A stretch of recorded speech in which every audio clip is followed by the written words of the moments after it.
أعوذ بالله من الشيطان الرجيم. بسم الله الرحمن الرحيم. وأوحى ربك إلى النحل أن اتخذي من الجبال بيوتا ومن الشجر ومما يعرشون ثم كلي من كل الثمرات فاسلكي سبل ربك ذللا يخرج من بطونها شراب مختلف ألوانه فيه شفاء للناس إن في ذلك لآية لقوم يتفكرون. നീ പാർപ്പിടങ്ങൾ ഉണ്ടാക്കിക്കൊള്ളുക എന്ന പരിശുദ്ധ ഖുർആനിന്റെ കൽപ്പന അഥവാ ദൈവം തമ്പുരാന്റെ കൽപ്പന ഖുർആൻ ഉദ്ധരിക്കുന്നത് ഇത്തഖദീയതാണ്. അതേപോലെ തന്നെ നീ ഭക്ഷിച്ചു കൊള്ളുക എന്നതിന് ഖുർആൻ ഉപയോഗിക്കുന്നത് കുലിയെന്നാണ്. അതേപോലെ തന്നെ നീ പ്രവേശിച്ചു കൊള്ളുക എന്നതിന് ഖുർആൻ പ്രയോഗിക്കുന്നത് ഫസ്ലുക്കിയതാണ്.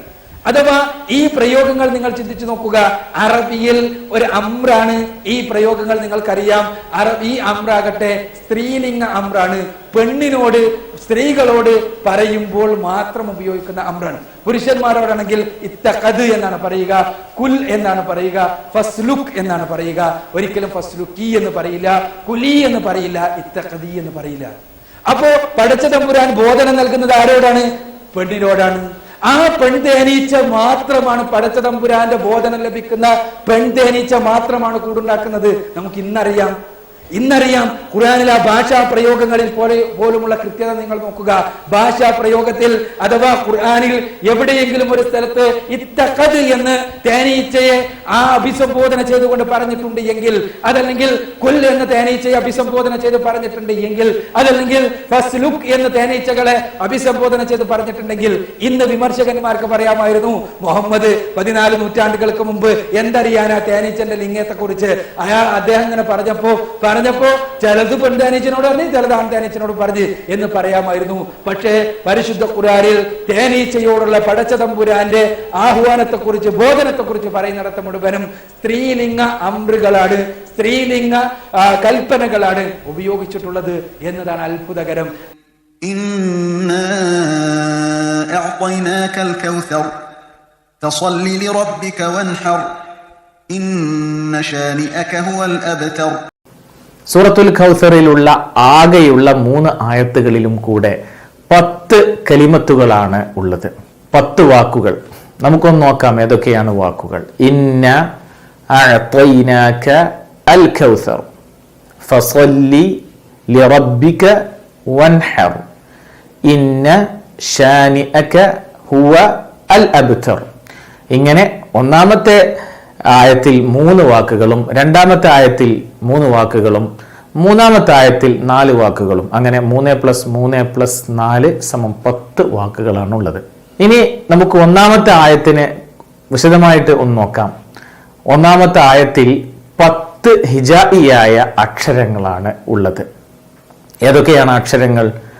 ഹംസ് അഥവാ നമ്മൾ അലിഫ് എന്ന് പറയുന്ന അക്ഷരം, അതുപോലെ നൂൻ, ഐൻ, ത, യ, കാഫ്, ലാം, വാവ്, ഫ, റ. ഇനി രണ്ടാമത്തെ ആയത്ത് എടുത്തു നോക്കൂ. ഫസല്ലി ലിറബ്ബിക വൻഹർ. അതിലുള്ളതും 10 അക്ഷരങ്ങൾ തന്നെയാണ്. ഫ, സ്വാദ്, ലാം, റ, ബ, കാഫ്, വാവ്, അലിഫ്, നൂൻ, ഹ. ഇങ്ങനെ 10 അക്ഷരങ്ങൾ. ഇനി മൂന്നാമത്തെ ആയത്ത് പരിശോധിച്ച് നോക്കൂ. അതിലും 10 അക്ഷരങ്ങൾ തന്നെയാണുള്ളത്. അലിഫ്, നൂൻ, ഷീൻ, കാഫ്, ഹ, വാവ്, ലാം, ബ, ത, റ. ഇങ്ങനെ 10 അക്ഷരങ്ങളാണ് മൂന്നാമത്തെ ആയത്തിലുള്ളത്. ഇനി 3 ആയത്തുകളും ഒന്ന് നോക്കൂ. ഈ ആയത്തുകളെല്ലാം അവസാനിക്കുന്നത് ഒരക്ഷരത്തിലാണ്. ഒന്നാമത്തെ ആയത്ത് അവസാനിക്കുന്നത് കൗസർ, രണ്ടാമത്തെ ആയത്ത് അവസാനിക്കുന്ന പദം വൻഹർ, മൂന്നാമത്തെ ആയത്ത് അവസാനിക്കുന്ന പദം അബ്തർ. എല്ലാം റ എന്ന അക്ഷരത്തിൽ അവസാനിക്കുന്നു. ഈ റ എന്ന അക്ഷരമോ ഹിജായിയായ അക്ഷരങ്ങളുടെ ക്രമത്തിൽ 10ാമത്തെ അക്ഷരമാണ്. അലിഫ്, ബ, ത, ഫ, ജീം, ഹ, ഖ, ദാൽ, ദാൽ, റ. ഇങ്ങനെ 10ാമത്തെ അക്ഷരമാണ് റ എന്ന അക്ഷരം. ഇനി ഈ സൂറത്തിൽ വന്ന ഒരൊറ്റ പ്രാവശ്യം മാത്രം വന്ന അക്ഷരങ്ങളെ നമ്മളൊന്ന് എടുത്തു നോക്കുകയാണെങ്കിൽ അതും 10 അക്ഷരങ്ങളാണ്. സുബ്ഹാനല്ലാഹ്, എന്തൊരു മനോഹാരിതയാണ് ഈ അക്ഷരക്കൂട്ടുകളുടെ ക്രമങ്ങളിൽ പോലും തിരഞ്ഞെടുപ്പിൽ പോലും. ഒന്ന് നോക്കൂ, ഐൻ എന്ന അക്ഷരം ഒരേ ഒരു തവണയേ ഈ സൂറത്തിൽ വന്നിട്ടുള്ളൂ. അതുപോലെ തന്നെയാണ് ഇനി പറയുന്ന അക്ഷരങ്ങളും.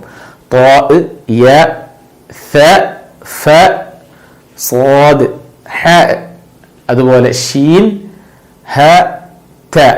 ഈ അക്ഷരങ്ങളെല്ലാം ഒരൊറ്റ തവണ മാത്രമേ വന്നിട്ടുള്ളൂ. മൊത്തം 10 അക്ഷരങ്ങളാണ് ഇങ്ങനെ ഒരു തവണ മാത്രം സൂറത്തുൽ കൗസറിൽ വന്നിട്ടുള്ള അക്ഷരങ്ങൾ. ഇന്നാ ഖലഖനൽ ഇൻസാന മിൻ നുത്ഫത്തിൻ അംശാജിൻ നബ്തലീഹി ഫജഅൽനാഹു സമീഅൻ ബസീറാ. മനുഷ്യനെ നാം കൂടിക്കലർന്ന ദ്രവകണത്തിൽ നിന്ന് സൃഷ്ടിച്ചു. നമുക്ക് അവനെ പരീക്ഷിക്കാൻ. അങ്ങനെ നാം അവനെ കേൾവിയും കാഴ്ചയുമുള്ളവനാക്കി. ഇന്നാ ഖലഖനൽ ഇൻസാന മിൻ നുത്ഫത്തിൻ അംശാജിൻ നബ്തലീഹി ഫജഅൽനാഹു സമീഅൻ ബസീറ. കൂടിച്ചേർന്നുണ്ടായ ഒരു ബീജത്തിൽ നിന്ന് തീർച്ചയായും നാം മനുഷ്യനെ സൃഷ്ടിച്ചിരിക്കുന്നു. എന്താണ് ഈ കൂടിച്ചേർന്ന മിശ്രിതം? സ്ത്രീയുടെയും പുരുഷന്റെയും രണ്ടുപേരാൽ ശ്രവിക്കപ്പെടുന്ന ഇന്ദ്രിയങ്ങൾ കൂടിച്ചേർന്നുകൊണ്ടാണ് മനുഷ്യനിർമ്മിതി ഉണ്ടാകുന്നത്.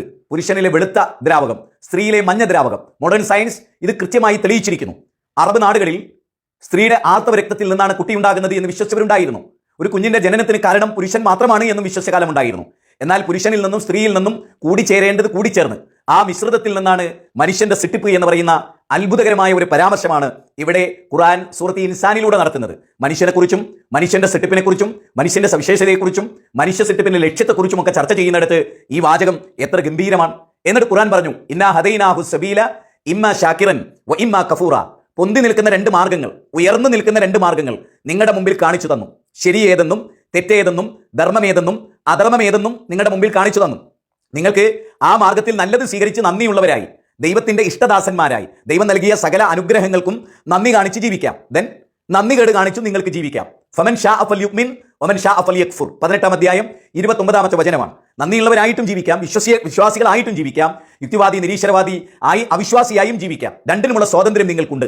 പക്ഷേ നിങ്ങൾ എന്നിലേക്കാണ് മടങ്ങി വരിക എന്ന് ഖുർആൻ പറഞ്ഞു. അതുകൊണ്ട് തന്നെ മനുഷ്യൻ എന്ന ഈ മിശ്രിതത്തിൽ നിന്ന്, തെറിച്ചു വീണ ഇന്ദ്രിയത്തുള്ളിയിൽ നിന്ന് സൃഷ്ടിക്കപ്പെട്ട ഈ മനുഷ്യനെ പ്രത്യേകമായി പഠിക്കാൻ ഖുർആൻ ആവശ്യപ്പെടുന്നു. ഖുർആനിലെ 86-ാം അധ്യായം 5, 6, 7 വചനങ്ങൾ. ഫലിയൻദുരിൽ ഇൻസാനു മിമ്മ ഖുലിഖ് ഖുലിഖ മിമ്മാ ഇൻ ദാഫിഖ് യഖ്റുജു മിൻ ബൈനി സുൽബി വത്തറായിബ്. അവിടെ ചോദിക്കുന്നത് മനുഷ്യൻ അവന്റെ സൃഷ്ടിപ്പിനെ കുറിച്ച് ആലോചിച്ചിട്ടില്ലേ എന്നാണ്. ഞാൻ ചോദിക്കുന്നത്, ഇത്രമേൽ ആലോചിക്കാൻ എന്താണുള്ളത്? മനുഷ്യന്റെ സൃഷ്ടിപ്പിനെ കുറിച്ച് ഇത്രമേൽ ആലോചിക്കാൻ ആവശ്യപ്പെടുന്ന ഒരു ഗ്രന്ഥത്തെ ചിന്തക്ക് പ്രോത്സാഹനം നൽകാത്ത ഗ്രന്ഥം എന്ന് നമുക്ക് പറയാൻ പറ്റുമോ? മനുഷ്യൻ എന്ന സൃഷ്ടി അത്ഭുതം, ആ അത്ഭുതത്തെക്കുറിച്ച് ചിന്തിക്കാനാണ്. എന്നിട്ട് ഖുർആൻ പറഞ്ഞു, തെറിച്ചു വീഴുന്ന ഇന്ദ്രിയത്തുള്ളി. അതെന്താണ് തെറിച്ചു വീഴുന്ന ഇന്ദ്രിയത്തുള്ളി? പുരുഷനിലെ XY ക്രോമസോം, അതിലെ പുരുഷനിലെ X സ്ത്രീയിലെ Xുമായി കൂടി ചേർന്നാൽ പെണ്ണ്, പുരുഷനിലെ Y സ്ത്രീയിലെ Xുമായി കൂടി ചേർന്നാൽ ആണ്. അപ്പൊ അടിസ്ഥാനപരമായി ആണിനെയും പെണ്ണിനെയും നിർണ്ണയിക്കുന്ന, അഥവാ മനുഷ്യനെ ആണാണോ പെണ്ണാണോ എന്ന് നിർണ്ണയിക്കുന്ന അടിസ്ഥാന ഘടകം പുരുഷന്റെ ബീജത്തിലാണ് എന്ന് 14 നൂറ്റാണ്ട് മുമ്പാണ് വിശുദ്ധ ഖുർആൻ ഈ അധ്യായത്തിൽ പറയുന്നത്.